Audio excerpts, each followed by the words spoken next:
Mkiangalia mabasi haya leo, tuko kwenye hii barabara ya Mbagala, lakini kuna barabara ya BRT1, hii ni BRT2. Barabara ya BRT1 inayotoka Gerezani inakwenda mpaka kule Kimara. Vituo vingi vya mwendokasi vimeharibiwa, lakini pia na barabara hii nayo vituo navyo vingi pia vimeharibiwa. Lakini nimeona namna ambavyo Watanzania wa Mbagala wanataabika kwa sasa, na sisi kama wazazi huweza hata siku moja ukasema sasa sirudishi tena miundombinu kwa sababu ya hiki kilichotokea.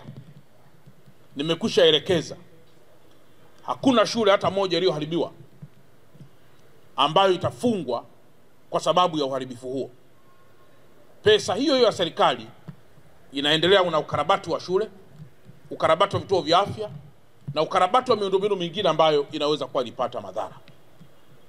Lakini sambamba na hilo, tumemsikia mkuu wa wilaya ya Temeke anaomba kwamba usafiri huu urudi barabarani, na sisi tulipaki hapa, na niwashukuru sana vyombo vya dola, jeshi la polisi, jeshi la wananchi Tanzania.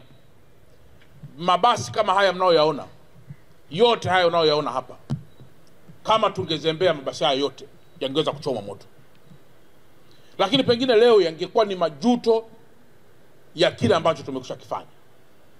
Kwa hiyo shukrani zangu za pekee sana kwa namna miundombinu hii ilivyolindwa.